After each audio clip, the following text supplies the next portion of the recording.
Maria é mãe de Jesus, que é a cabeça, e ela é mãe do corpo de Cristo, que é a igreja. Por isso que Maria é mãe da igreja. Então, Nossa Senhora é mãe da igreja, porque ela é mãe de Jesus. E Jesus é a cabeça da igreja, e nós fazemos parte do corpo de Cristo, que é a igreja, né? Então, essa memória é especial, e o evangelho de hoje é justamente em que Jesus, na cruz, entrega sua mãe ao discípulo João. Eis aí o teu filho, e entrega, de certa forma, a todos nós, né, como nossa mãe, nós que somos igreja. Então, para a gente poder celebrar esse momento, nada mais justo que a gente cantar de pé o Magnífica, que é o cântico de Maria. Meu espírito exulta em Deus, meu Salvador. Meu espírito exulta em Deus, meu Salvador. Meu espírito exulta em Deus, meu Salvador. Meu espírito exulta em Deus, meu Salvador. Ave Maria, cheia de graça, o Senhor é convosco. Bendita sois vós entre as mulheres, e bendito é o fruto do vosso ventre, Jesus. Santa Maria, Mãe de Deus, rogai por nós, pecadores, agora e na hora de nossa morte. Amém. Vamos fazer essa oração. Deus, Pai de misericórdia, vosso Filho pregado na cruz, nos deu por mãe a sua mãe. Pela intercessão amorosa da Virgem Maria, fazei que a vossa Igreja se torne cada vez mais fecunda e se alegre pela santidade de seus filhos e filhas, atraindo para o seu convívio as famílias de todos os povos. Por nosso Senhor Jesus Cristo, vosso Filho, na unidade do Espírito Santo. Amém. Em nome do Pai, do Filho e do Espírito Santo. Amém. Não há nenhuma proibição explícita, só que a gente sabe aquele detalhe genético. Qual que é o detalhe genético? Se existem doenças genéticas na família, o que acontece? Quando há o casamento de primos, essas doenças podem ter a possibilidade de acontecer de 3 a 7 vezes mais do que o casamento com pessoas de famílias diferentes. Porque lá os genes são os mesmos, né? Há muita possibilidade daquele gene que traz a doença. Na hora do casamento de pessoas da mesma família, aquele gene pode, tem maior chance de ter a possibilidade das doenças e aí trazer isso para a família. Por isso que, como o bispo vai dar dispensa, né? Até coloquei uma notinha aqui, para ele dar essa dispensa, ele vai ter, com certeza, que pedir alguns exames de ambos para saber se não tem nenhum problema proveniente da família, da parte genética, e a probabilidade de doenças genéticas entre primos, como eu falei, elas aumentam de 3 a 7 vezes. Então, o bispo vai ter que pedir aí alguns exames para ver se não vai dar problema depois, né? Bom, aí se vê que tudo está ok, não haverá tantos problemas genéticos na família, ele pode dar dispensa, mas a pessoa já vai sabendo que pode ter esse probleminha aí, certo? Por isso que ele tem que tomar cuidado na hora e só ele que pode dispensar nesses casos aí. Tranquilo? Aí a parte genética, o que é, aí já não é comigo, porque é a área de medicina, aí já seria um especialista para falar um pouquinho, mas é mais ou menos isso, tá? Beleza, gente? Tranquilo? Parte dos primos? Tranquilo. Dom Protógenes autorizando, tendo feito todos os exames, não, beleza, pode casar, não é assim também, né? Vamos todo mundo casar com primo e prima agora. Mas existe essa possibilidade, né? O amor pode, né, bater ali nos dois, e aí? Né?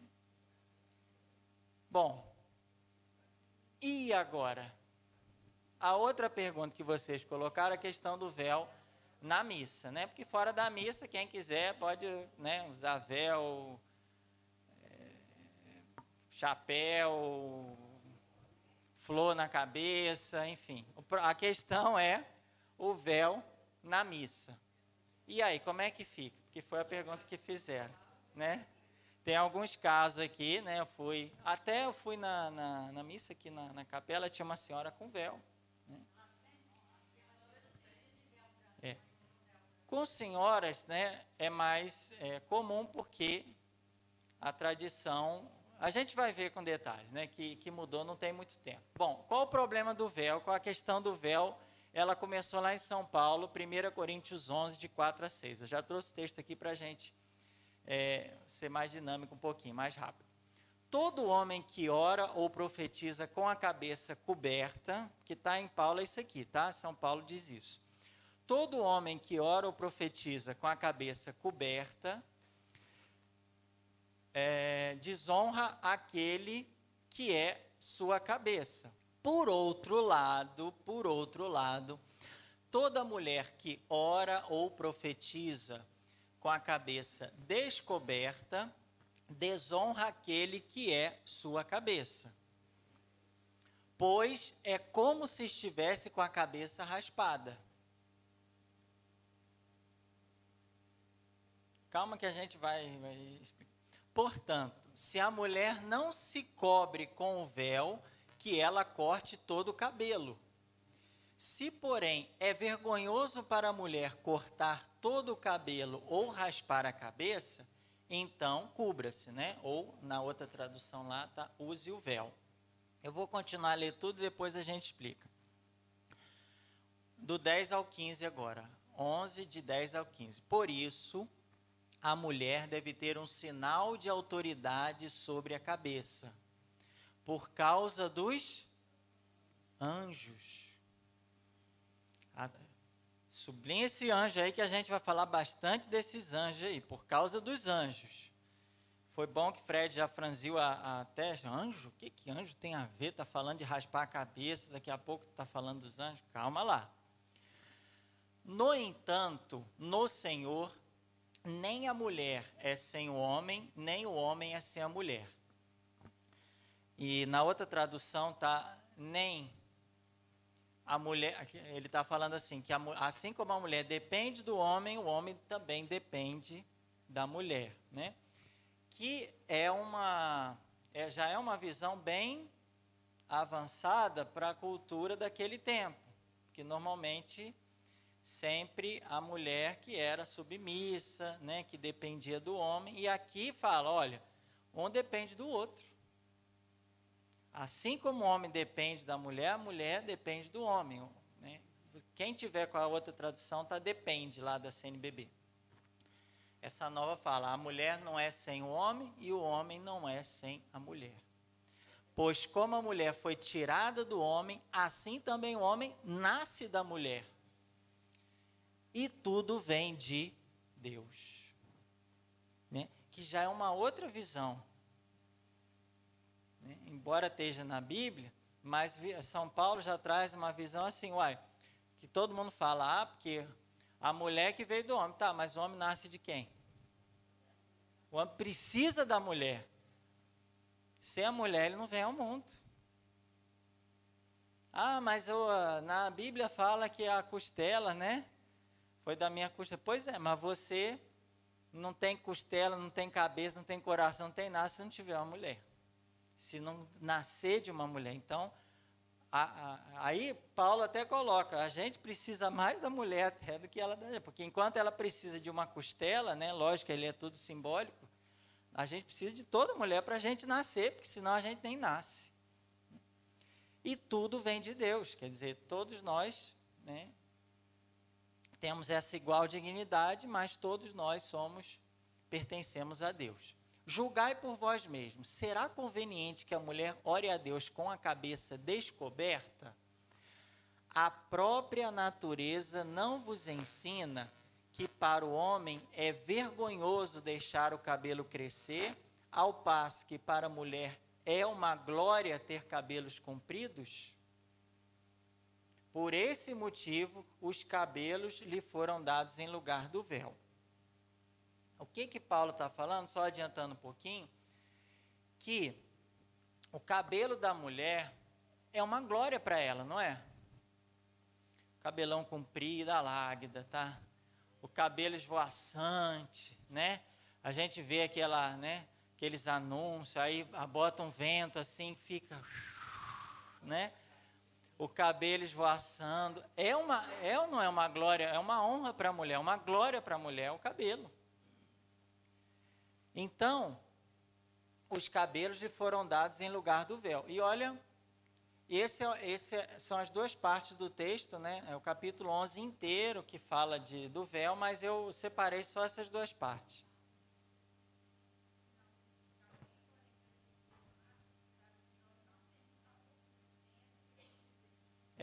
Aí está falando, se alguém quer questionar, pretende questionar, a gente não tem tal costume, nem as igrejas de Deus.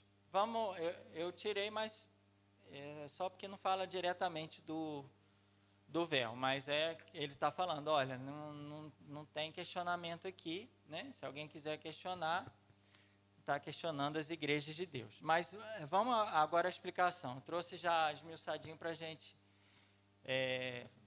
fazer mais rápido. Então, pelo contexto de Paulo, né, no capítulo 11, carta aos Coríntios, que a gente vai estudar, mas é uma comunidade que tinha muita gente, muita diversidade, a maioria pagã, né? Não tinha muitos costumes judeus. Então, nesse contexto, é claramente expresso que as mulheres cristãs herdaram a tradição judaica, o costume de cobrir os cabelos com o véu, que está lá no versículo 16. Porque esse costume de cobrir o cabelo com véu, ele já vem do judaísmo. Então, à medida que foram se convertendo ao cristianismo, alguns costumes do judaísmo permaneceram, e esse foi um deles.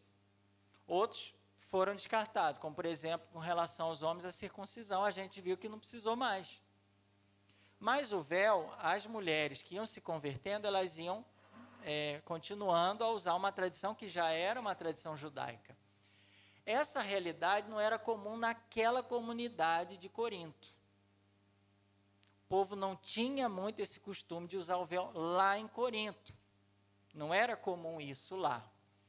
E São Paulo, então, faz o pedido também para que o não uso do véu pelas mulheres daquela comunidade não as deixasse parecidas com as mulheres que não seguiam os costumes cristãos, porque Paulo queria falar, olha, eu não quero que vocês fiquem igual às mulheres pagãs. Por isso, Paulo pediu que se usasse o véu para justamente distinguir as mulheres que tinham se convertido ao cristianismo das outras mulheres. Uma coisa é uma coisa, outra coisa é outra coisa. Uma coisa são as mulheres pagãs, outras coisas são as mulheres cristãs. E Paulo fala sobre a obrigação do véu, e o que a gente nota no restante do texto é que em toda a argumentação, Paulo sempre relaciona o quê? A cobertura da cabeça com a glória. Ó, já tem dois aqui na Nossa Senhora da Comunicação. O Rodrigo e a irmã.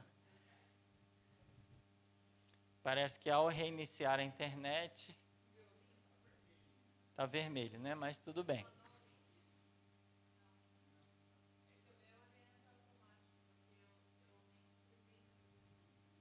Ó.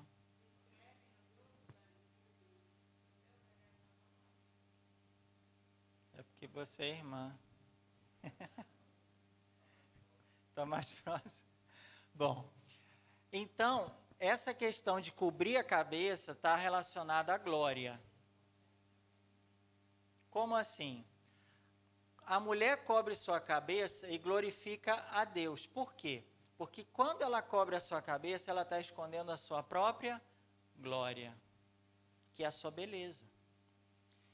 Então, nesse contexto aqui de Paulo, a questão do véu era o seguinte: quando a mulher está com o cabelão todo, né, chique, lindo, maravilhoso, bonito, cheio de luzes e estrelas e, né, reflexos, ela está o quê? Ela está com a sua glória, né? Com a glória dela. Quando ela está cobrindo aquela glória dela, né, de alguma forma ela está, olha, eu vou agora esconder a minha glória para que a glória de Deus possa aparecer. Por isso é que o Paulo fala o quê? Usar o véu em atenção aos anjos.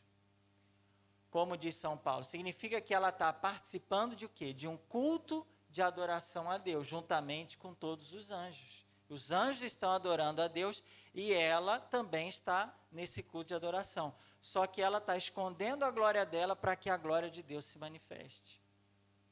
Nesse sentido é que Paulo fala, no contexto de usar o véu nas celebrações, na liturgia, no culto de adoração a Deus. Todas as criaturas, homens, mulheres e anjos, se prostram diante de Deus para adorá-lo e dar-lhe glória. Porque, gente, o homem não tem a glória no cabelo.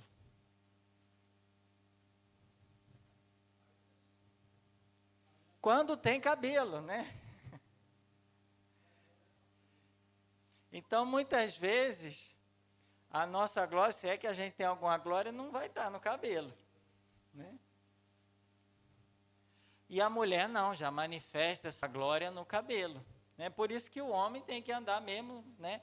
Porque se ele tirar tudo, ele já vai glorificar a Deus, porque não tem glória nenhuma ali. Agora põe um chapelão, não, aí já é diferente. Opa, chapelão, boné, já fica diferenciado. Mas o homem sem nada, ele tá glorificando a Deus o tempo todo, porque não tem glória nenhuma. Agora a mulher já não, é diferente, né? Então, só que, vocês entenderam essa passagem de Paulo, com relação ao cabelo da mulher, a cabeça coberta a gente vai, não acabou a resposta aqui não, só quero que primeiro vocês entendam o que Paulo, no contexto dele, da época dele, o contexto dele, naquela comunidade, por que ele pediu que fosse feito dessa forma. Arnaldo César Coelho, a regra é clara. Olha o vídeo, hein? Não, é que certa vez, eu conversando lá com um cliente, ele era pastor, né? E ele, tocamos nesse assunto do véu. Aí ele falou que temos que ver o contexto, que a comunidade de Coríntios era uma comunidade portuária, eu não sei, né? Então, os marujos, o pessoal que vinha do mar, vinha para a cidade, né, com o dinheiro, com os tesouros, e ali se encontrava muitas mulheres, né, para tirar proveito, ajeitava o cabelo, né, tudo ali com sua glória para tomar o dinheiro dos marujos. O marujo, né, aí não sabia diferenciar as prostitutas das mulheres de família.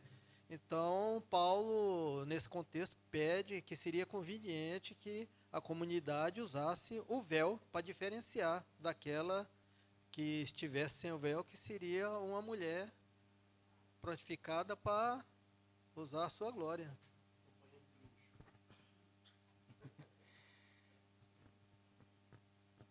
Na verdade, as mulheres cristãs não deveriam nem frequentar o porto, né? Porque se o porto era um ponto de prostituição, para a marujada chegar e já, né, achar, eu acho que as cristãs nem frequentariam. Mas aqui a gente não tem como deduzir isso, né?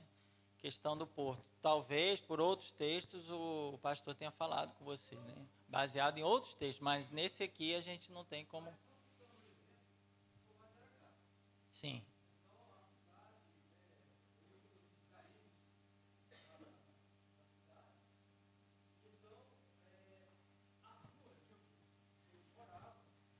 O pessoal da paróquia Nossa Senhora da Comunicação, da internet, está pedindo para você falar no microfone. Tá. Bom, eu sou lá de Aragaças, né? Então, no começo da cidade, né, ela veio ali na época dos garimpos. Então, quase toda a cidade ali, ficava ali a antiga Rua da Feira. Então, havia aquelas casas de prostituição, né, o prostíbulo ali. Então, para diferenciar uma casa de família para outra, tinha uma aqui, a do lado já tinha as mulheres para atender os garimpeiros que chegavam com dinheiro. Então, colocava-se uma lâmpada vermelha na porta. Então a pessoa chegava, né, tinha a luzinha vermelha, é aqui. E chegou um senhor lá, que era o barbeiro, né, achou interessante, bonito aquilo, e colocou na casa dele, mas ele não era, né? Colocou na porta lá, né? Inclusive a casa ficava ali próximo a Telegoiás, ali de Aragaça. O pessoal chegou, olhou e entrou. Aí o pessoal estava jantando, a família, aí esse cara com medo, né? Poderia ser um assalto. Aí o pessoal olhou, aí viu que não era, aí saiu. Aí depois que ele foi contar o caso, o pessoal explicou que era proveniente da lâmpada. Aí ele foi lá e tirou. Mas isso foi fato verídico lá. É bom tirar a lâmpada vermelha, né? Vamos evitar a lâmpada vermelha. Sim. Não deixa de ser uma característica das mulheres cristãs. Mas ele tem um contexto diferente, porque é um contexto litúrgico, né, de adoração e tal. Fala, dona Vanira. Você não usava a lâmpada normal, né? Não, E o véu? na minha época, que eu era criança, eu lembro que a gente começava a usar véu depois que fazia a primeira comunhão. E quem era moça solteira, assim, era branco, quem era casada era cinza e quem era viúva era preto. Eram os véus que a gente usava nas missas, que eu lembro muito bem dessa época. Tudo bem.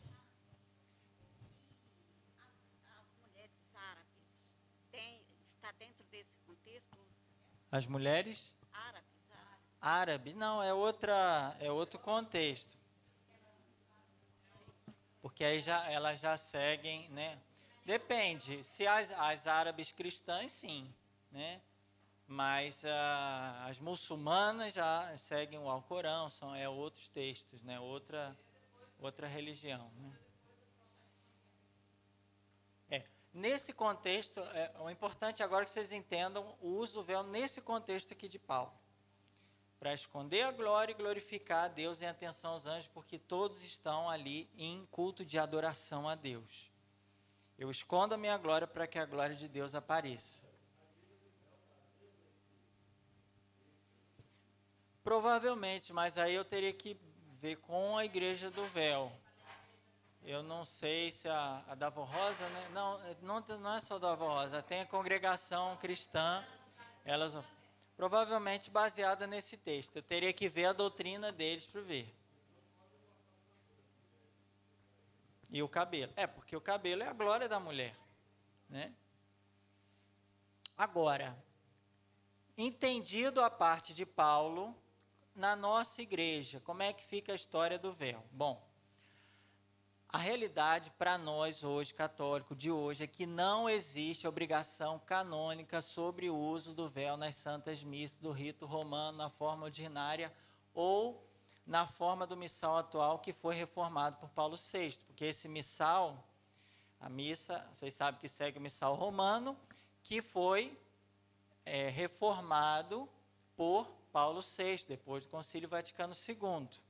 Então, daí para frente, não tem obrigação canônica de uso no véu na missa. Não é obrigado a usar, antigamente era, mas agora não é mais obrigado a usar o véu na missa. Existe uma forma extraordinária, que é o missal de Pio V, que é comum, por exemplo, lá na minha região, em Campos dos Goitacazes, tem uma administração apostólica São João Maria Vianney, que eles seguem o rito antigo, que é uma missa tridentina, é o missal de Pio V, é um outro ritual, é totalmente diferente do nosso, é diante do concílio. Então,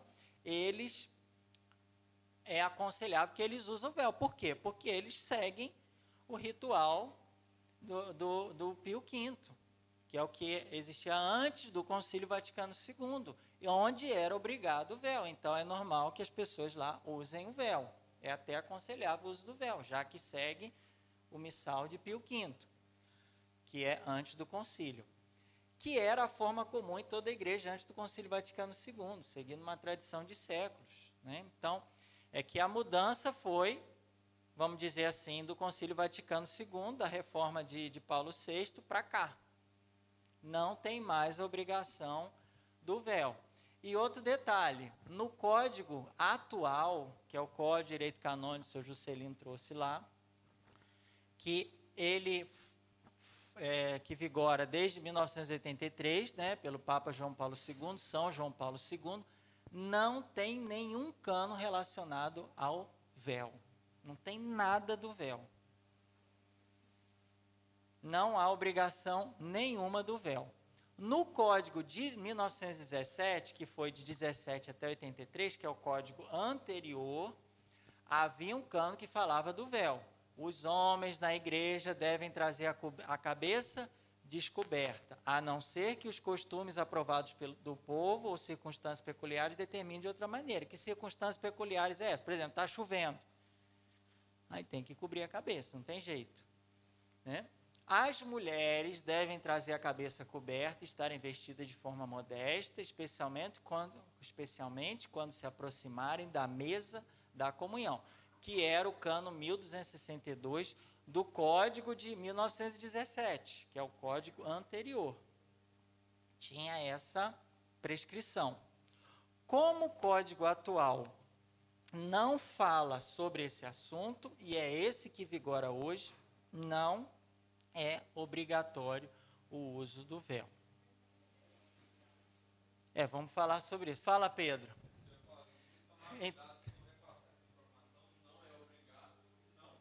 Vamos chegar lá. Cada mulher é livre para usar o véu ou não, porque ele não obriga, mas também não proíbe.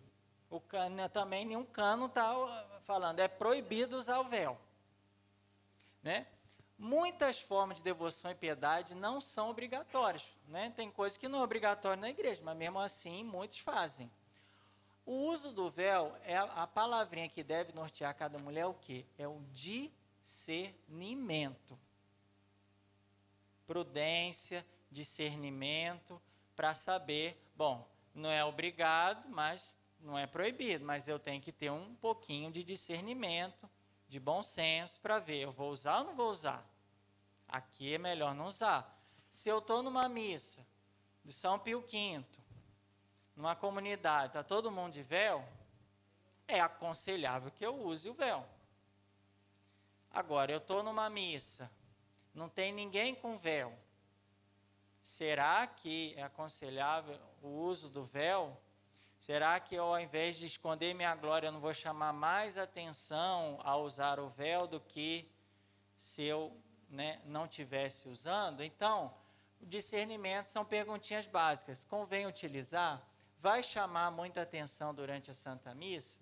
Não é obrigado, mas também não é proibido. Então, a gente tem que ver, caminhar de acordo com as circunstâncias e a realidade de sua paróquia, de sua comunidade. Porque a liturgia, ela tem uma certa unidade. Agora, se vai sair fora, se vai chamar muita atenção, a gente tem que se perguntar se é válido ou não. Por isso tem que ter também o discernimento. Seria essa a sua colocação do Pedro, da Fernanda, né? Espera aí que eu tenho que levar. Para a mulher, é bem melhor você... Eu falo assim, a questão da concentração na missa. Né? Missa tridentina ou não. Em cidades maiores a gente participa de missa sim, que você usa o véu, você comunga de joelho, né? É diferente, é outra conexão. Então, às vezes, isso foi perdido, mas deveria, na minha opinião, até voltar um incentivo. Sim, você está... Então, aí tem que ter o discernimento. Você está numa comunidade maior que tem algumas pessoas até usando o véu, né? Se é bom usar, não é bom usar, né? No caso das irmãs é diferente, né? O véu tem outro significado, irmã? Ou é parecido com esse? O que a senhora teria a falar um pouquinho? Então, para nós, para as irmãs, ele tem um significado um pouco diferente, né? O cabelo, para a mulher, ele também é símbolo de vaidade, né? Então, eu usei o véu 23 anos, 24 anos. Eu usei véu, depois eu deixei de usar. Mas porque o significado é da consagração, né? Você consagra a Deus a sua vida e renuncia, sobretudo, às vaidades desse mundo, aquilo que leva você a pecar. Por exemplo, maquiagens, pinturas, etc. Isso é desnecessário para a nossa vida. Então, para não chamar a atenção sobre si mesma, né? Nesse sentido. E daí, por isso que a gente usa o véu no dia que faz os votos, né? Usa o véu. Hoje a nossa congregação já deixa livre, não é mais obrigatório.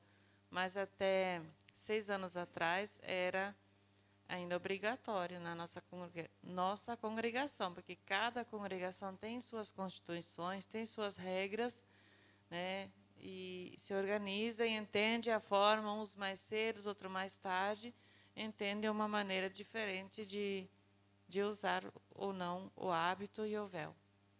Então, para nós, ele é sinal de consagração de tudo que você tem, né? A tua beleza você consagra a Deus, então não chama mais atenção sobre você mesmo. Daí você esconde, né? Usa o véu.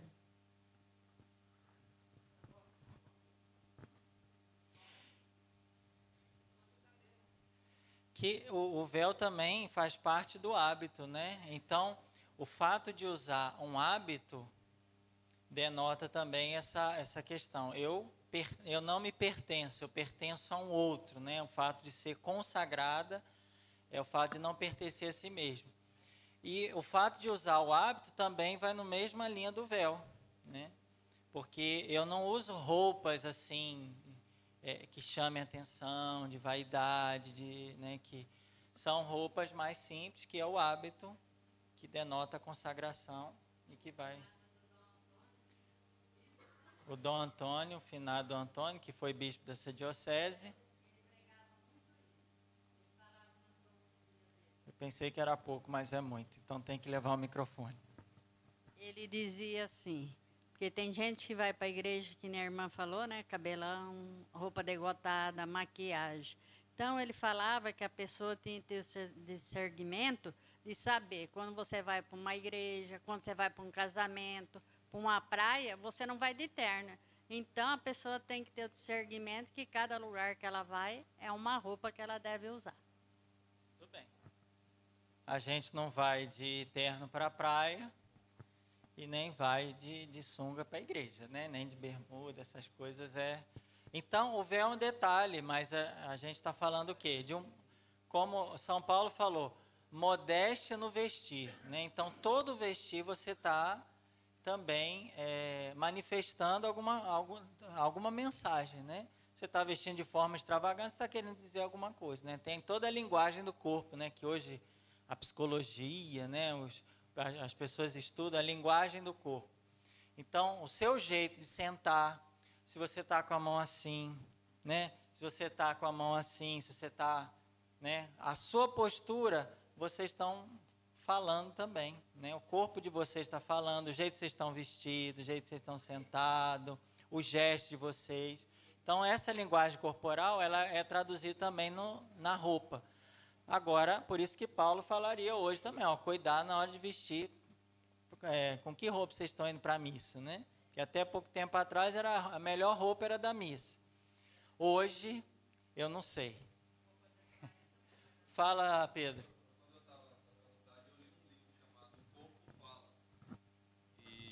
E ele fala todos os sinais que o corpo dá e como você interpretar esses sinais. Sugiro que leiam. O Corpo Fala, o nome do livro.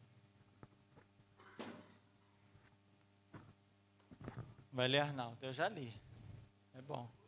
Tem outro livro também, sobre linguagem corporal. Aliás, tem vários, né? Mas esses são os mais conhecidos. Retomando então, beleza? O véu. A primo, tá tranquilo, né? A prima com véu.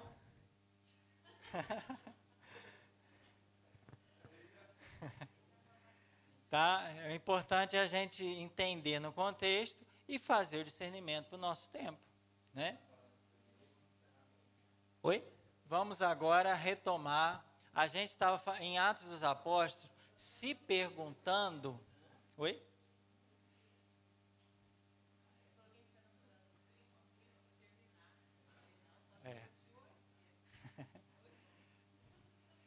Tem muitos namoros de primos que, de repente, continuam, né? Quando foi escrito os Atos dos Apóstolos? Qual a época de origem dos Atos dos Apóstolos? Essa discussão que a gente vai entrar. Falando em discussão, que a gente nunca falou aqui, pelo menos só no início do curso, mas depois a gente não falou mais, tem muita gente nova. O material que a gente está usando para o nosso curso bíblico, para o nosso estudo, é o curso bíblico da Escola Mater Ecclesiae, que ele está numa edição que foi revista e ampliada. Quem fez esse curso, primeiro que colocou ele nesse formato, que escreveu, foi Dom Estevão Bittencourt, que foi um monge beneditino do Rio de Janeiro, e já faleceu. E a doutora Maria de Lourdes Correia Lima fez a revisão e atualização desse livro. Ela é doutora em teologia bíblica, dá aula lá no Rio também. Então, ela pegou o material que Dom Estevão preparou, fez toda uma revisão, atualização. Inclusive, sobre isso aqui, ela vai dar uma palavrinha, né? Eu estava lendo, porque esse material eu preparei já no antigo, mas aí eu estou com o novo para a gente ir se atualizando e colocando coisas novas também. E ela colocou o que há de mais atual na exegese, no estudo bíblico. Então, o que a gente está estudando realmente é algo que foi bem preparado, bem elaborado, de qualidade, e ao mesmo tempo algo de atual, né? Só falando do que a gente do material que a gente está usando. E dentro desse manual tem várias outras referências. Vocês viram, ao final de cada capítulo tem várias referências de bibliografia para quem quiser aprofundar. E quem tiver em casa e quiser adquirir, no site Letra Capital eles vendem esse livro, né? Vocês vão encontrar lá no site Letra Capital.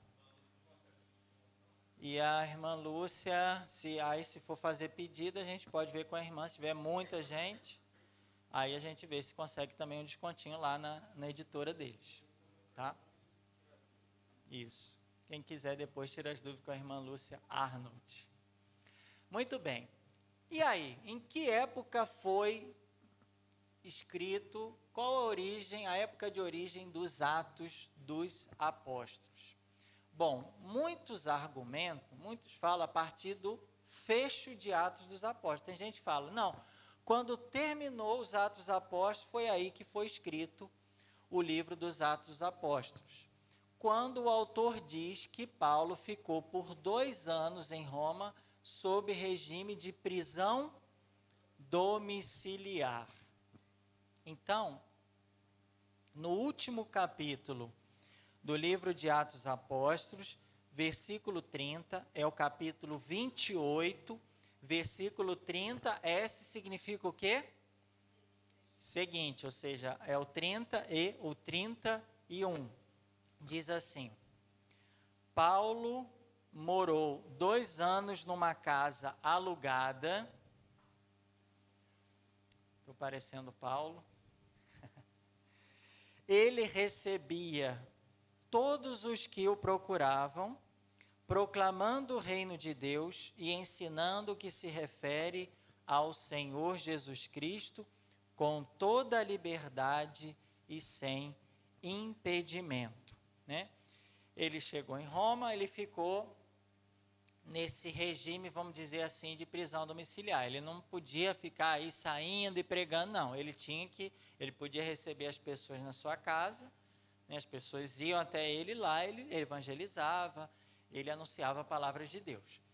Bom, essa prisão foi de 61 a 63. Então, tem gente que argumenta o seguinte: não, porque vocês estão percebendo aqui no livro que não tem um final assim, não, né? Acabou. A gente não sabe se a condenação de Paulo acabou, se Paulo foi liberto, se Paulo continuou preso. O que aconteceu com Paulo depois? 3 pontinhos. Parece que o livro corta, assim, interrompe, e a gente fica assim, uai, mas acabou? Agora que estava, né, Cadê a segunda parte, né? A gente está esperando a segunda temporada já, né? Da série dos Atos dos Apóstolos. E corta-se, interrompe. Então, tem estudiosos que falam que ele escreveu nesse período aqui. Por isso é que ele não escreveu nada depois. Porque ele não viveu depois, entenderam? Porque, não é que ele escreveu nesse período. O que vem depois a gente não sabe, mas ele escreveu até...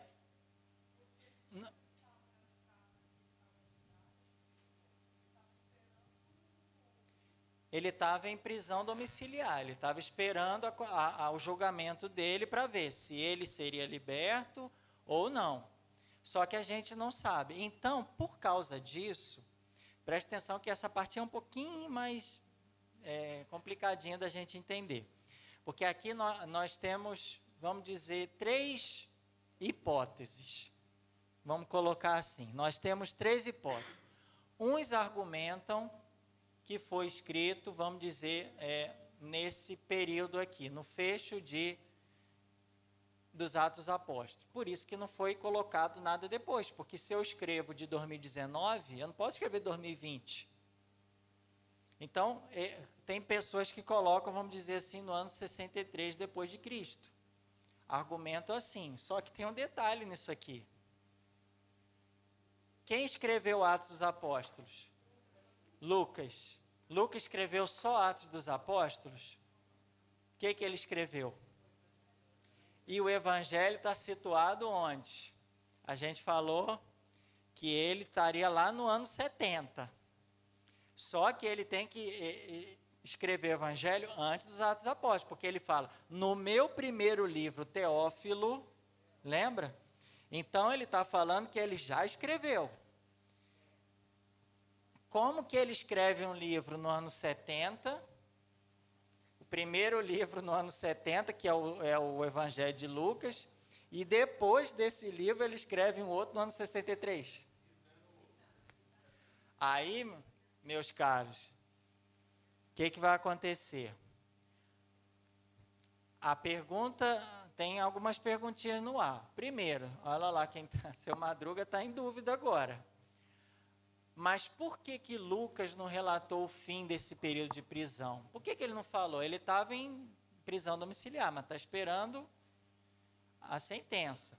Por que ele não referiu a libertação de Paulo, que foi muito provável, ou a condenação? Bom, e as pessoas que falam que ele escreveu no fecho de Atos, falam o seguinte: Lucas escreveu antes do fim do período de prisão, ou seja, por volta de 63, igual a gente colocou aqui. Só que nesse caso, a gente tinha que fazer igual o senhor do tempo aqui, tem que voltar no tempo. Por quê? Porque a gente tem que recuar a origem do terceiro evangelho, para antes de 63, já que Atos é depois, porque Lucas escreve primeiro o evangelho, certo? Depois ele escreve os Atos dos Apóstolos. Se eu falo que ele escreveu em 63 depois de Cristo, eu tenho que colocar Lucas antes desse ano, certo? Antes do ano 63.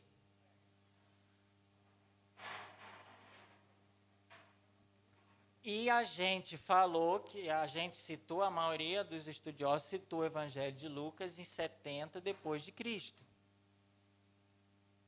Então, eu tenho que recuar daqui para cá, se eu admitir que ele escreveu em 63. É uma hipótese. São quantos que eu falei? 3. Bom, os estudiosos que falam que ele escreveu porque ele não viveu nada para frente, então ele escreveu a situação até ali, eles colocam o Evangelho de Lucas antes dessa data.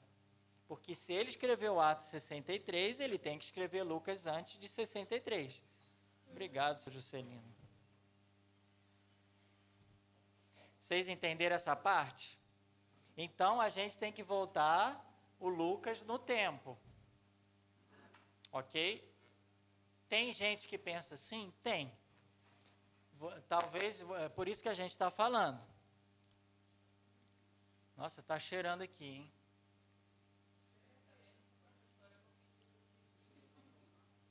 Oi? No seu carro, seu Juscelino?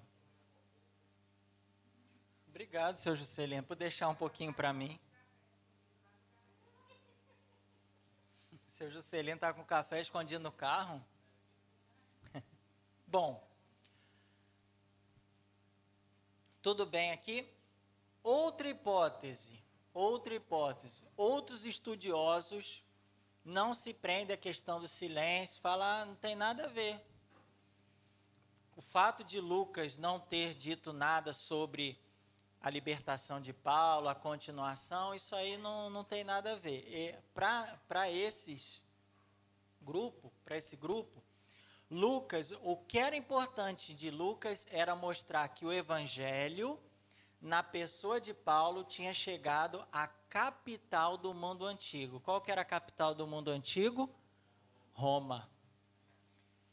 O autor sagrado teria atingido seu objetivo narrando a vinda de Paulo a Roma. Então, quando Paulo chega em Roma, pronto, o meu objetivo era esse, era falar todas as viagens de Paulo até ele chegar em Roma. Chegando em Roma, eu não quero falar mais nada, não preciso falar mais nada, porque de Roma ela se expandiu para o mundo todo, o evangelho chegou no mundo todo. A intenção dele, segundo esses autores, é que Lucas escreveu até a chegada de Paulo em Roma. Paulo pisou em Roma, pronto, ficou 2 anos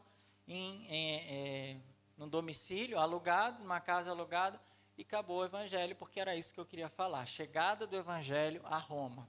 Por isso, esses autores falam que a origem de Atos é mais tardia, entre o ano 70 e 80, entre 70 e 80 depois de Cristo. Então, tem um grupo de estudiosos que falam, não, Atos foi escrito em 63. Nesse caso, a gente tem que jogar Lucas para antes, para trás. Se eu falo, não, Atos pode ter escrito entre 70 e 80, então eu deixo Lucas lá na data que a gente tinha falado, por volta do ano 70, porque aí, depois que ele escreve Lucas, ele escreve os Atos dos Apóstolos. Tranquilo, porque a intenção dele, não é porque ele estava naquele ano, é porque ele não queria falar mais nada depois daquilo. O objetivo dele era chegar em Roma. Chegou em Roma, acabou. O meu objetivo é falar até Roma. Paulo chegou em Roma, ficou 2 anos lá, pronto. O meu objetivo é alcançado. Dali o evangelho chegou a outras partes do mundo.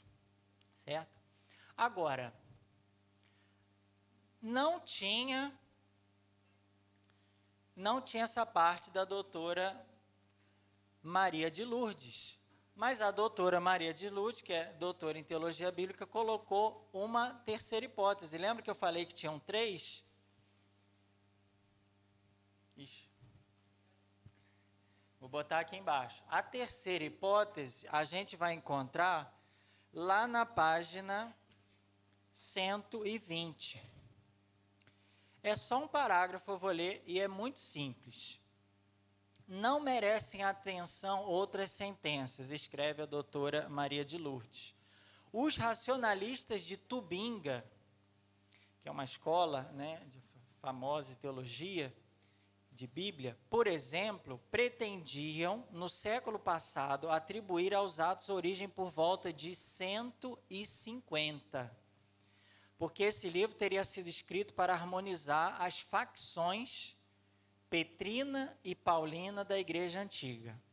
Ela escreve o seguinte: é artificial ou destituída de fundamento tal hipótese. Então, segundo alguns estudiosos, Lucas teria escrito Atos em 150 depois de Cristo. Lá na frente. Porque tinha a facção Petrina, e facção de Pedro e facção de Paulo. E teria escrito para acabar com essa rixa, vamos dizer assim, entre facções, parecendo PCC e Comando Vermelho, né? Então, a É tudo FP, que é tudo Pedro e Paulo, né? Mas, gente, essa hipótese a gente descarta, né? Está muito longe, enfim, a gente descarta até por outros motivos que a gente vai ver agora. Então, fica descartada essa terceira hipótese. Ela colocou, porque se por acaso vocês estiverem lendo um livro, eu estou lendo aqui que foi escrito 150, e lá no curso eu não vi isso, vocês viram, mas a gente descarta essa possibilidade. Então, a gente tem, então, duas hipóteses. Ou ele escreveu em 63, ou ele escreveu entre 70 e 80, que é a mais comum. Ok? Entre 70 e 80 que foi escrito os Atos dos Apóstolos. Vocês não vão esquecer mais. Foi escrito entre 70 e 80. Obrigado, irmã. Obrigado, irmã. Beleza, então? Então a gente fica. Ou ele escreveu em 63, ou ele escreveu entre 70 e 80, que é o mais provável. É o que há de mais comum entre os estudiosos. Atos foi escrito entre 70 e 80 depois de Cristo. Se alguém perguntar, se sair do curso agora, chegar um menininho e perguntar, quando que foi escrito o livro dos Atos dos Apóstolos? O que você vai responder? Entre 70 e 80 depois de Cristo. Muito bem, fechou com chave de ouro. O Fred já vai falar, já vai complicar na cabeça do menininho. O Fred já vai falar, tem duas teorias. Mas descarta uma para o menininho. O livro... Continuando aqui, então, o livro dos Atos dos Apóstolos é a continuação do terceiro evangelho. Uma obra de catequese que complementa a formação cristã dos leitores e lhes mostra a igreja como obra viva do Espírito Santo. A igreja nascente, a igreja que começa lá em Pentecostes e vai evangelizando com esse ardor, com esse fogo do Espírito Santo, incendiando os corações, evangelizando, curando, manifestando os carismas. Primeira parte com quem que é o personagem que mais aparece na primeira parte dos Atos dos Apóstolos? Pedro. Segunda parte, Paulo. O que liga uma parte com a outra? Capítulo 15, o concílio de Jerusalém. Muito bem. Pedro, apóstolo dos judeus. Paulo, apóstolo dos gentios ou pagãos. Mas a gente sabe que a partir do capítulo 10, com a visita de Pedro lá em Cornélio, na casa de Cornélio, já começa Pedro mesmo evangelizando os pagãos, né? Bom, fontes e historicidades dos Atos dos Apóstolos. Então, da onde que Lucas tira, né? Para ele escrever isso tudo, ele tira a história, os fatos da onde? Isso é importante, porque isso vai definir se realmente Atos dos Apóstolos é história ou é invenção, ficção, né? Então, vamos nas fontes de Lucas. Uma obra igual Atos dos Apóstolos, que tem muitas notícias e documentos, ela supõe uma ampla informação da parte do autor, porque para escrever isso aqui, você tem que ter muita informação. E Lucas fala que ele era um pesquisador dedicado. Já na introdução, ele fala, olha, eu pesquisei atentamente, eu me dediquei, eu me debrucei sobre os fatos, e o que eu estou transmitindo foi algo fruto de muita pesquisa, né? Ele fala lá.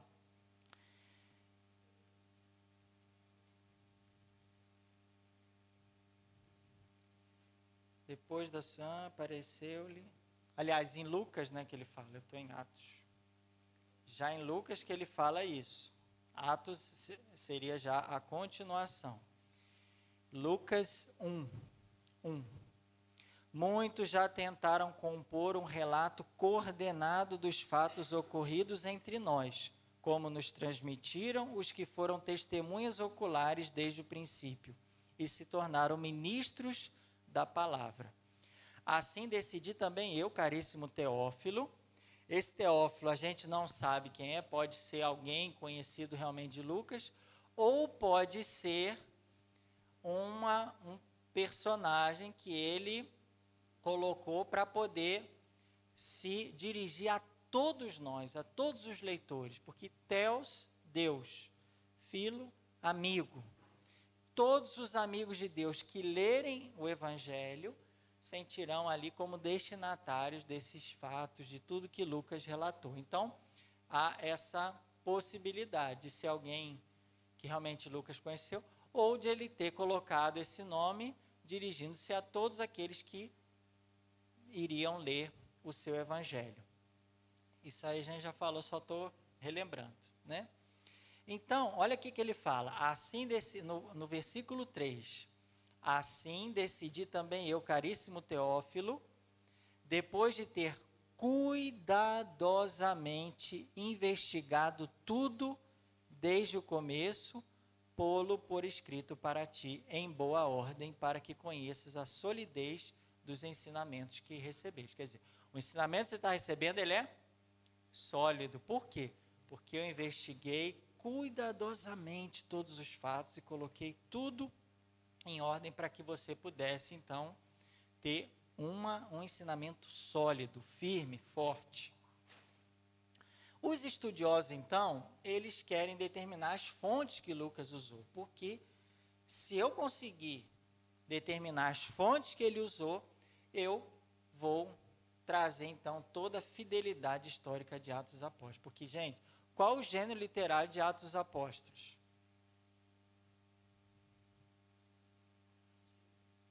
Ele é uma poesia, letra A, poesia. Letra B, código de leis. Letra C, apocalipse. Letra D, história. História, né? Ele é uma história, ele está contando fatos. Paulo foi lá na cidade tal, no dia tal, chegou, voltou, se reuniram, passou por barco, né? Foi preso, levou vara, chicote, né? Ficou náufrago, passou fome. Então ele está relatando o quê? História. Então o gênero é história, é um relato, né? Uma narração histórica. Então a gente tem que saber as fontes, né? Lucas, ele foi testemunho ocular, companheiro de Paulo em viagens missionárias, como também no itinerário de Cesareia a Roma. Então, ele estava junto com quem? Companheiro de quem? Paulo, né?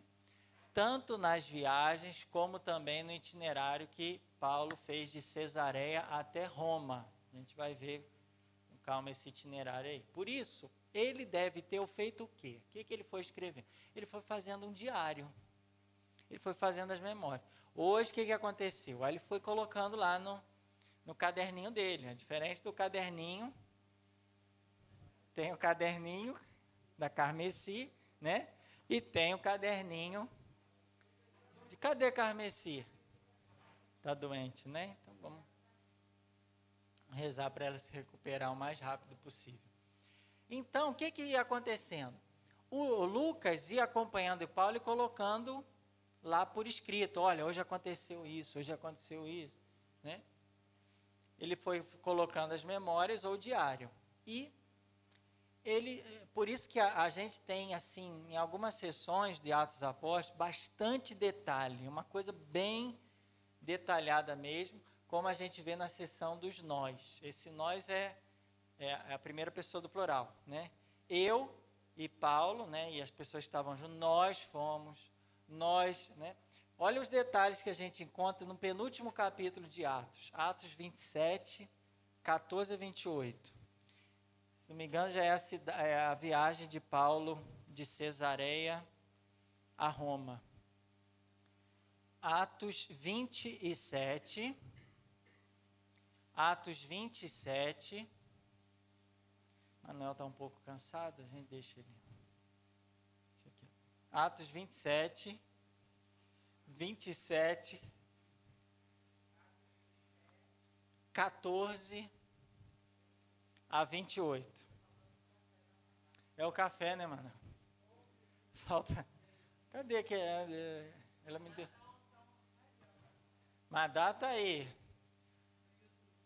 Um abraço para a Madá, de todos nós, estamos com saudade da Madá. Um abraço para o nosso amigo Márcio, está acompanhando a gente, General Carneiro. Carlinho, cadê Carlinho, gente? Tá aí? Não, né? Carlinho não tá aí não, porque senão ele estaria aqui. Carlinho, é difícil faltar.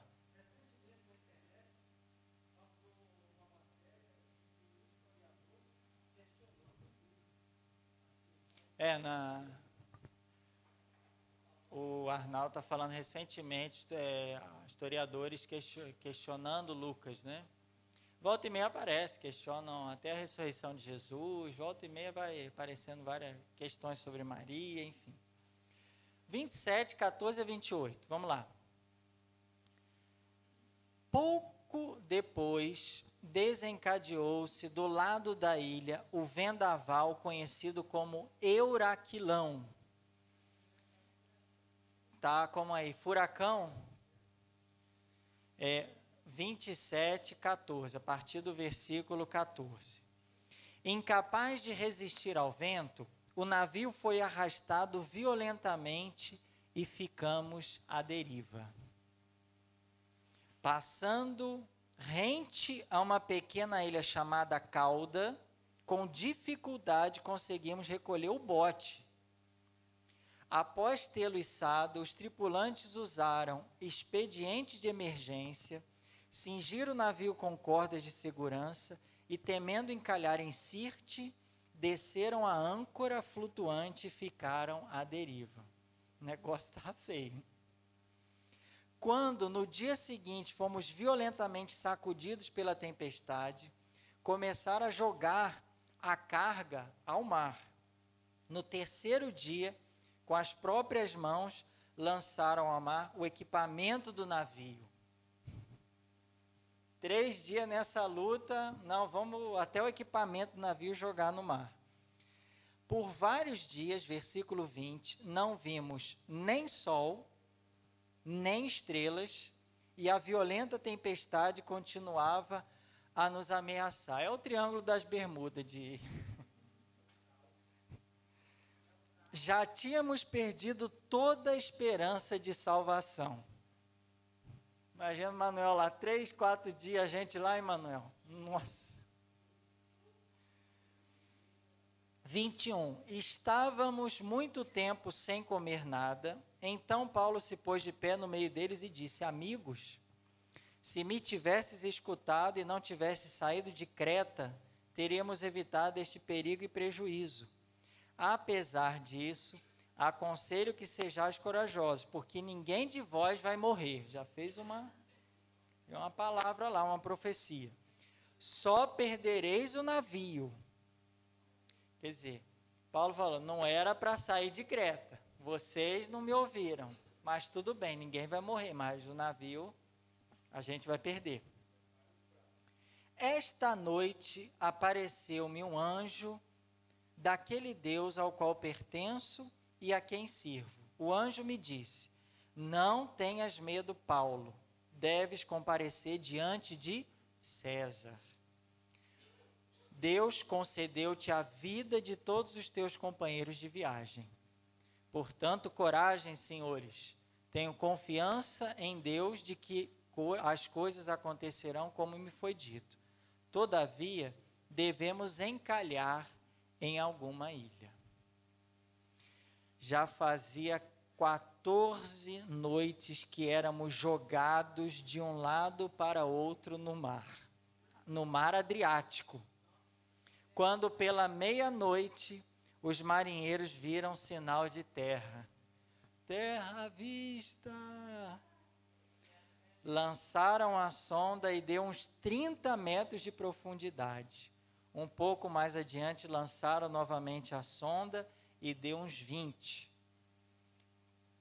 E por aí, olha a riqueza de detalhes que tem esse texto aqui. Quer dizer, Lucas estava lá, contando já 3 dias, a Paulo falou. Depois passou mais 14 dias e ele foi relatando tudo.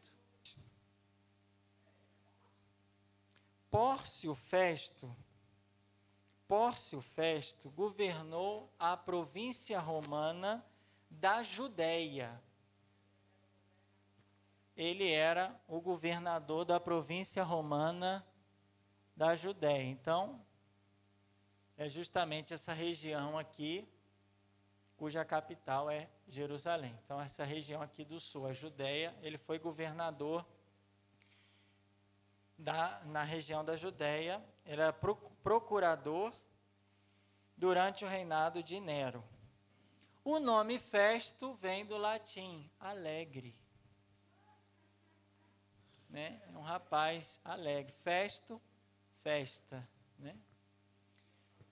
Então, como Paulo, como cidadão romano, apelou para Roma, então, a César apelaste, a César irás. Em nome do Pai, do Filho e do Espírito Santo. Amém. Senhor Jesus, vós dissestes que a vida eterna consiste em conhecer a vós e ao Pai. Derramai sobre nós a abundância do Espírito Santo, que ele nos ilumine, guie e fortaleça no vosso seguimento, porque sois o caminho para o Pai. Fazei-nos crescer do vosso amor, para que sejamos, como o apóstolo Paulo, testemunhas vivas do vosso Evangelho. Com Maria, Mãe, Mestra e Rainha dos Apóstolos, guardaremos a vossa palavra, meditando em nosso coração. Amém. Santa Maria, Mãe da Igreja, rogai por nós. Amém. Gente, boa noite, bom descanso e até sábado, 8 horas.